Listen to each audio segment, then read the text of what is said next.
pessoa, depois a pessoa entra. Voltou, beleza. Então, pessoal, como eu falei para vocês, a gente vai hoje fazer um estudo sobre espelhos esféricos. Então, nós não temos atividade para vocês fazerem. Mas o que é que vocês vão fazer como atividade, como tarefa?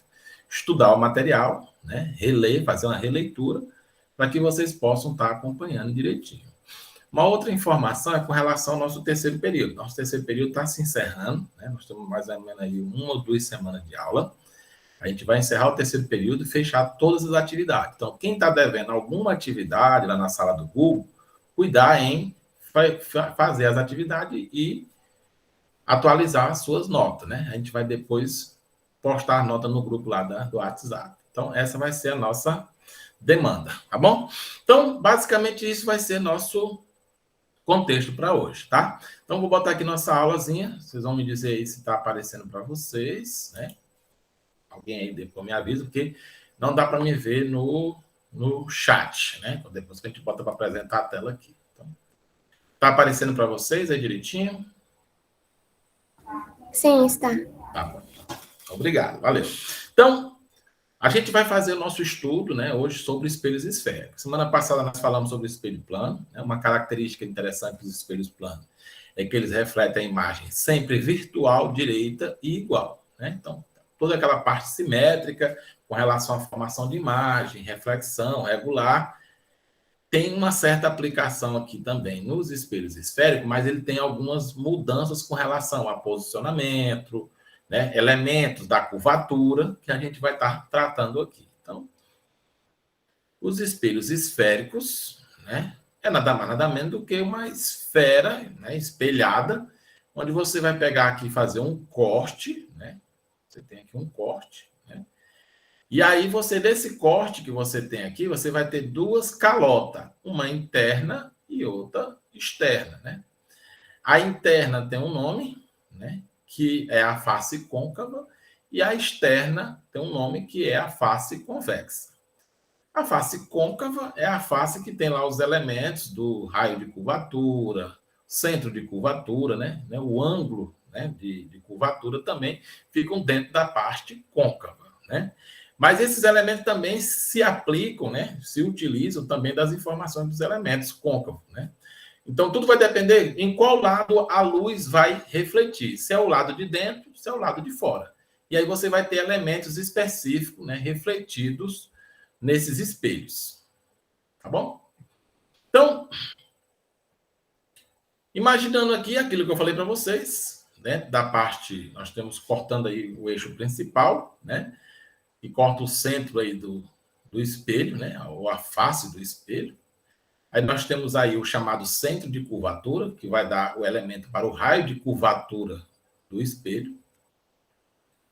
Nós temos o ângulo de abertura, né? Que, de acordo com o ângulo, você vai ter uma qualidade mais nítida ou menos nítida da imagem refletida nesses espelhos, né? Então, tá aí os elementos, né?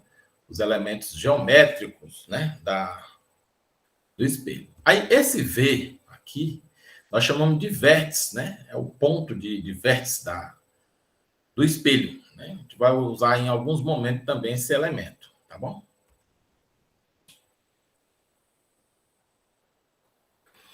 Então, aqui a gente vai representar também muito os espelhos com essa imagenzinha aqui, como se fosse o espelho, né? E aí, quando você tiver essas setinhas aqui, né? Ou esses espelhinhos aqui para o lado de fora, significa que a parte refletora é a de dentro. Então, aqui é o espelho côncavo. Quando vocês tiverem as partes do espelhinho para o lado de dentro, a parte refletora é a de fora, né, da curvatura. Então, você vai ter o espelho convexo. Isso aqui se aplica mais ou menos, que muita gente se confunde nessa história. Professor, como é que eu sei que um espelho é curvo se ele não é curvo, né?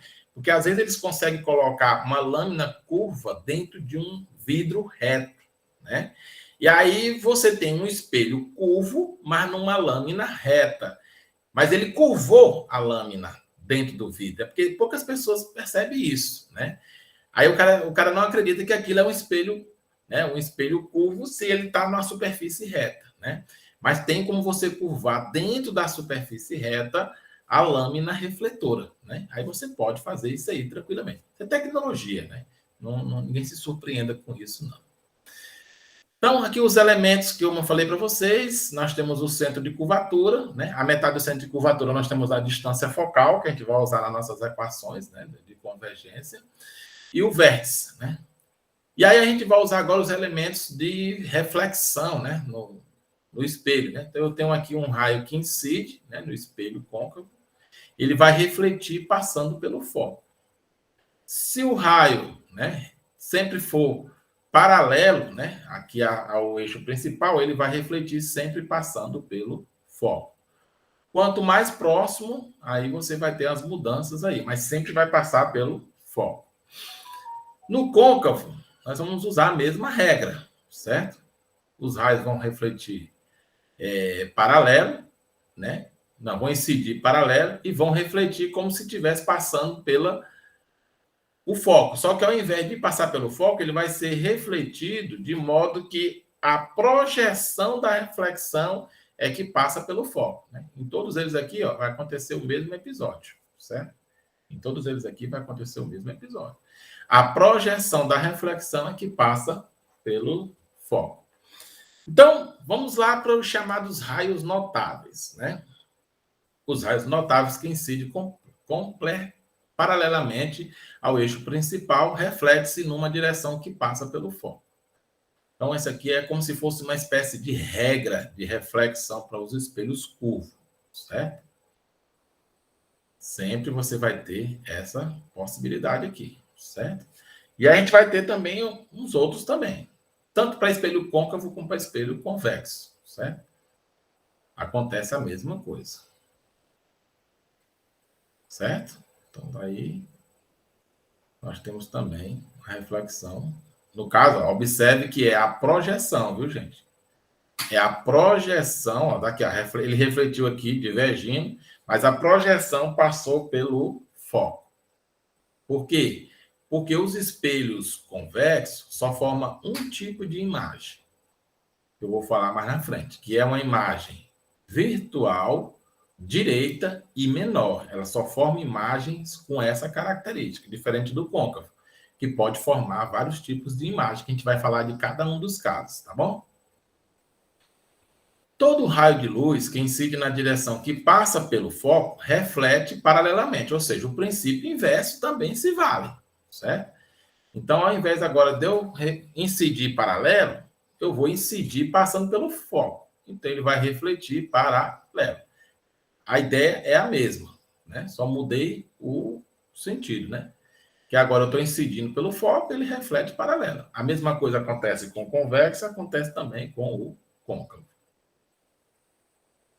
Mas, de novo, é aquela história, né? Ele incide aqui, ó, tá vendo aqui, ó? A projeção dele é como se ele fosse passar pelo foco, mas ele não passa. Então, ele vai refletir paralelo. Ok? Nos raios notáveis, né? Todo raio de luz, né? Aí nós temos aqui, todo raio de luz que incide numa direção que passa pelo centro de curvatura, isso aqui é uma regrazinha, certo?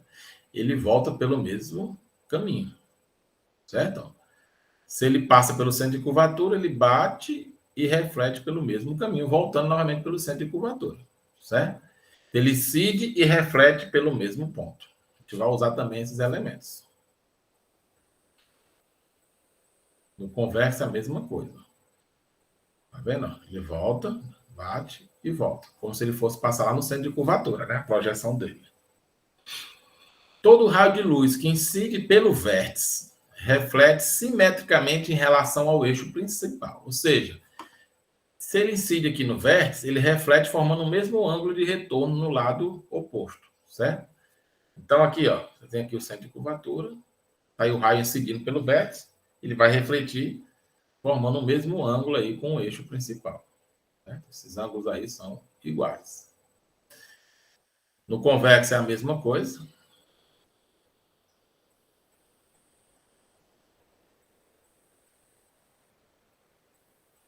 Ele incide e reflete formando o mesmo ângulo com o eixo principal. Então, agora vamos lá para a formação de imagem. uma coisa que eu vou dizer para vocês, para se formar uma imagem, a mesma regra lá do espelho plano, no mínimo tem de haver o cruzamento de dois raios refletidos, ou sua projeção, né? Ou dois raios refletidos, ou suas projeções, ou um raio refletido e uma projeção. A regra é a mesma, certo? Então, nós vamos pegar aqui o primeiro caso, né? Para o espelho côncavo, porque o espelho convexo só forma um tipo de imagem. Então, o côncavo é que varia as imagens, tá bom? Então, vamos lá. O primeiro caso é para o espelho côncavo. Então, nós temos aqui os elementos, vértice, foco, centro de curvatura. O objeto se encontra atrás do centro de curvatura. Como será a imagem formada? Então, vamos pegar a regrinha. Incide um raio de luz paralelo, reflete passando pelo foco. Incide um raio pelo foco, reflete paralelo. Então, ele formou essa imagem aqui. Essa imagem ela está na frente do espelho, então ela é do tipo real, certo? Quando a imagem se forma na frente do espelho, no mesmo lado do objeto, nós chamamos que essa imagem é real. Isso aqui é usado em projetores, em microscópios, telescópio, a gente usa esses espelhos côncavos, né? Então, a imagem é real, menor e invertida, ou seja, ela fica no sentido contrário. Segundo caso. O segundo caso, agora, o objeto fica sobre o centro de curvatura do espelho. Você pegar os mesmos elementos de raio incidente e raio refletido, vai formar uma imagem na mesma posição. Então, essa imagem ela é real, porque está na frente do espelho, invertida, né, que está de cabeça para baixo, e do mesmo tamanho. Alguém quer falar alguma coisa? Alguém quer falar alguma coisa? Ligou o microfone aí? Se quiser falar, pode falar, pessoal. Quer não, né? Então, vamos lá, voltando aqui. Ela é real, igual e invertida, né? Que está de cabeça para baixo. Terceiro caso, né? No terceiro caso, vamos colocar agora o objeto entre o foco e o centro de curvatura, né? Entre os dois. Quando você faz isso, você vai ter um outro tipo de imagem, né? Pegando os mesmos elementos, paralelo, passando pelo foco. Passando pelo foco, reflete paralelo.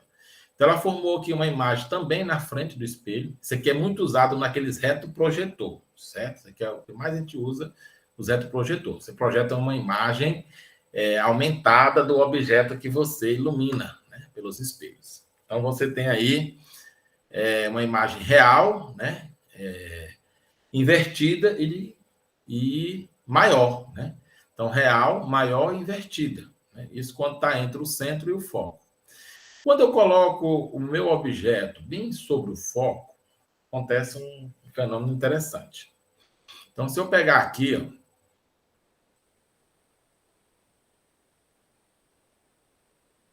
contrário. Então, nesse caso, ele não consegue formar uma imagem, né? A gente chama de imprópria, né? Então, quando você... O pessoal gosta muito de usar esse termo do desfoque, né? Mas, na realidade, no caso, quando é sobre o foco, você não forma nem imagem, né? Por incrível que pareça, pessoal.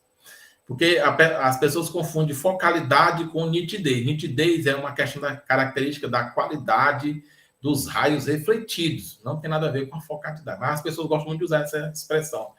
Foca, mas se focar, nem vai formar imagem, né?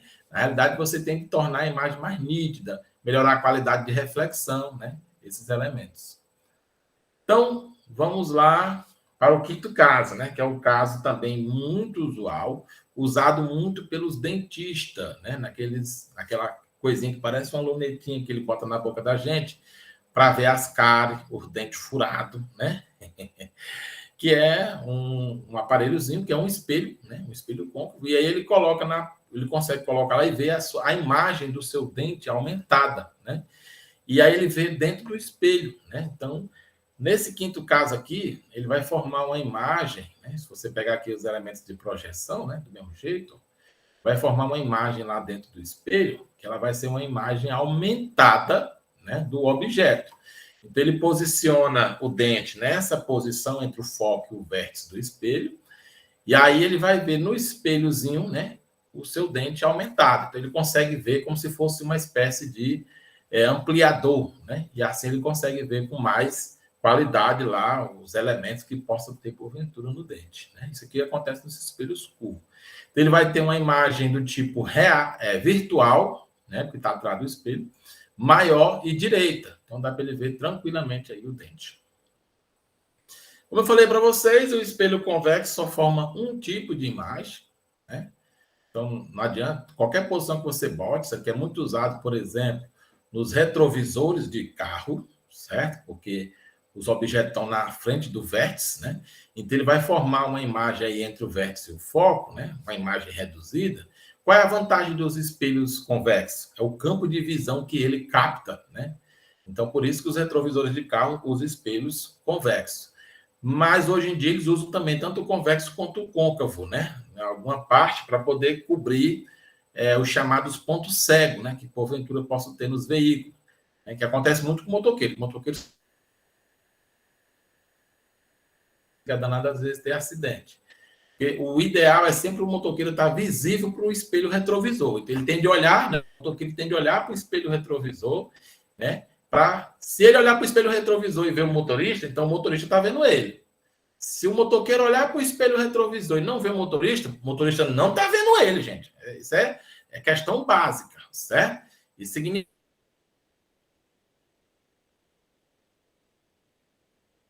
uns incidentes. Então, você tem aí uma imagem virtual, que está atrás do espelho, né? E diminuída, né? Então, uma imagem virtual menor e direita, né? Qual é a vantagem dos espelhos convexos? Campo de visão ampliado. Então, aqui faz um estudo analítico, né, de cada um, né, onde você vai ter a questão das alturas, né? E aí você tem a questão dos distanciamentos, né? E aí a gente vai chegar aqui nas equações de projeções. Então, é chamada equação de Gauss, ou condição de nitidez de Gauss, né? Essa equação aqui a gente vai usar muito nos nossos probleminhas, certo? 1 sobre a distância focal, né? É igual a 1 sobre a distância do objeto ao espelho, e 1 sobre a distância da imagem ao espelho, né? Esse aqui é o nosso P', e esse aqui é o nosso P. Aqui, o P é a distância do objeto ao espelho, P' é a distância da imagem ao espelho. E o F é a distância focal característica do espelho. Detalhe importante, se o espelho for côncavo, esses elementos, distância focal, rádio e curvatura, são positivos.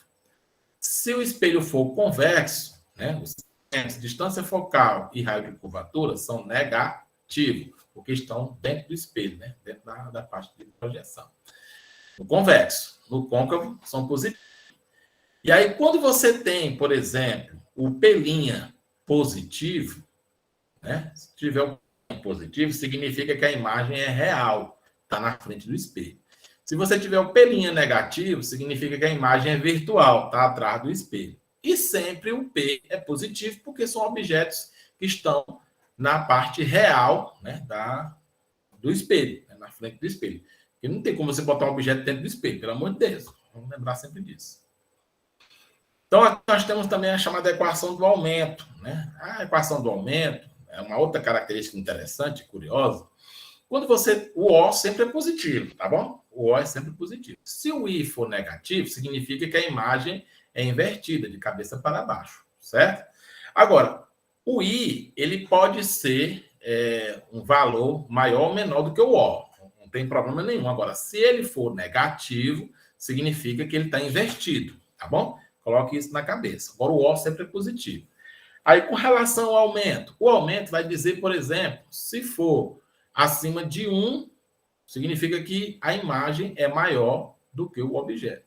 Se o aumento menor do que 1, né, 0,1, significa que a imagem é menor do que o objeto. Um detalhe interessante que vocês precisam estar sempre levando em conta. Você também pode usar essa outra relação para o aumento, né? A relação entre a distância da imagem, né, e a distância do objeto. Você pode usar ela também. O negativo aqui é exatamente aquela questão que eu falei de ser positivo e negativo, né? Se for positivo, a imagem é direita, então ela fica lá no lado virtual. Se for negativo, a imagem é Se for positivo é real, se for negativo é virtual. É bem interessante essa parte do aumento aí. Então, você pode também relacionar, né, o I sobre O desse formato aqui também. A gente vai usar em alguns problemas esses termozinhos, tá bom? E aqui nós temos aquilo que eu estava falando para vocês, né, todas as características. Aí vocês podem estudar aí cada um deles para vocês poderem ter alguma noção do que eu falei, tá bom? Então, nós temos aqui algumas aplicações. Além dessas, tem outras que eu falei. A questão dos espelhos que é usado em farmácia, aqueles espelhos usados no consultório odontológico, né? Lentes de óculos, né? Que são curvas também, né? Ou a parte espelhada lá naquela parte. Filmes, né? De espelhos que são usados nos para-brisas de carro, né? São filmes refletidos, né? Também são curvos. Tem até as bolinhas de árvore de Natal, né? Então, tem muita coisa que a gente usa como prática, né? Para esses elementos, tá bom? Sem contar que o nosso próprio olho, a gente vai falar um pouco mais na frente, na parte de lente, o nosso olho também é uma lente esférica, certo? Então, nós temos uma aplicação também. Mas não é espelho, mas tem a parte relacionada à curvatura, tá bom? Aí aqui nós temos uma coisa que se a gente tivesse na escola, provavelmente a gente estaria fazendo uma coisa como essa aí, né? Um dos nossos experimentos, que é o forno solar, né? O forno solar. Vocês estão vendo essa parabólica aí, né? Ele colocou alguns espelhos, né? Cavado aí. Aí tem uma panela cozinhando aí usando os raios solares, né? Hoje, com essa moda aí da energia solar, então tem várias coisas que a gente consegue fazer aí, captando a luz do sol para fazer algum trabalho, né? Então, os espelhos côncavos também são usados como um desses elementos, né? São geralmente utilizados para concentrar os raios, né? Aí, se você quiser ter uma ideia das características do espelho, é só você pegar uma colher também, né? A colher, ela tem um lado côncavo de dentro e tem um lado convexo de fora. E aí você se olha na colher, né? Se for uma colher bem refletida mesmo. Claro que ela não vai ter a mesma nitidez de um espelho, né? Porque ali as condições de ângulo não são obedecidas, né? Então, mas você já vai ter uma noção do lado côncavo e o lado convexo. E aí era isso que eu queria mostrar para vocês hoje. Como eu falei, o que é que eu quero que vocês façam hoje? Um estudo, uma leitura dessa parte, tá bom? Então vai ficar para vocês fazerem esses estudos. Alguma dúvida aí que vocês queiram perguntar? Uma coisa? Beleza. Então a gente para por aqui, tá bom, pessoal?